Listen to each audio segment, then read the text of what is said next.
Sila ang 8 co-perpetrators o kasabwat umano ni dating Pangulong Rodrigo Duterte sa Crimes Against Humanity na pinangalanan ng prosekusyon sa International Criminal Court. Si Senador at dating PNP Chief Bato de la Rosa, dating CIDG Deputy Director for Operations at kalaunay naging acting PNP Chief Vicente Danao. Ang namayapa ng dating PNP Chief na si Camilo Cascolan, dating PNP Chief Oscar Albayalde, Senador at dating Special Assistant to the President Bongo, dating NBI Director Dante Giran, dating PIDEA Chief Isidro La Peña at si dating Justice Secretary Vitaliano Aguirre. Bukod sa kanila, meron pang ibang miyembro ng PNP at mga matataas na opisyal ng gobyerno na hindi pinangalanan sa dokumento. Sinubukan namin silang kunan ng pahayag pero wala pa silang tugon sa ngayon. Kagabi lang isinapubliko ng ICC ang mga pangalan nila sa DCC o Document Containing Charges. Noong una kasing inilabas ng ICC ang dokumento noong Setyembre, redacted o tinanggal ang mga pangalan nila. Pagsapit ng Nobyembre, sinabi ni Ombudsman Jesus Crispin Remulla may warrant of arrest na laban kay Senator Bato. Simula noon, hindi na pumasok sa Senado si De La Rosa. Sa ngayon, wala pang kumpirmadong warrant of arrest laban sa 8 pangalan. Pero posible rin umano silang maaresto, sabi ng isa sa mga abogado ng mga biktima ng war on drugs. Sa ngayon, wala tayong alam. Pero pwede ring meron na, kaya nga nagtatago. Pero ang iintayin po natin ay signed issued warrant of arrest. Hindi na raw nagulat ang kampo ng mga biktima sa mga pangalang inilabas ng ICC na kasabwat umano ni Duterte sa Crimes Against Humanity. Ang napansin lang daw nila, Davao Boys ang karamihan sa mga ito.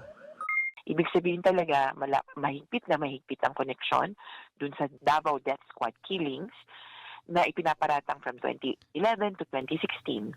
Tapos, inimplement nila nationwide from 2016 to 2019. Ito ay mga pulis, Davao, na ibinato sa iba't ibang unit. Pinilit siguraduhin or in-ensure na may impunity. Na hindi lang yung tagagawa ng krimen, ang Davao Boys, kundi yung dapat mag-iimbestiga ng krimen, Davao Boy din. Kaya may NBI, merong pong PIDEA, merong Secretary of Justice. Naging Davao City Police Chief sina De La Rosa, Danao at La Peña. Mula naman sa Davao Regional Police Office si Cascolan, habang si Giran, Davao Regional Director ng NBI. Si Go, longtime aide at assistant ni Duterte. Mula pa noong nagsisilbi ito sa Davao City LGU. Batay sa document containing charges mula 2011 noong mayor ng Davao City si Duterte hanggang 2019 na presidente na ito, nagkaroon umano si Duterte at mga kasabwat niya ng common plan o kasunduan para inutralize ang mga kriminal na sangkot sa illegal na droga sa pamamagitan ng pagpatay. Noong mayor pa siya, ginamit raw ni Duterte ang mga pulis at ilang civilian hitmen o ang DDS o Davao Death Squad para pumatay. Nang maging Pangulo, inappoint ni Duterte ang kanyang mga co-perpetrator mula Davao City sa mga high-level national position. Dito na itaguyod raw nila ang isang network na kasama na ang Estado tulad ng law enforcement agencies gaya ng PNP, PIDEA, NBI at maging Bureau of Corrections.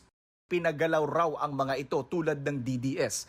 Sa February 23 na magsisimula ang naudlot noon na confirmation of charges ni Duterte sa ICC. Dito tutukuyin kung may sapat bang basihan para litisin na si Duterte. Para sa GMA Integrated News, Jonathan Andal, nakatutok, 24 oras.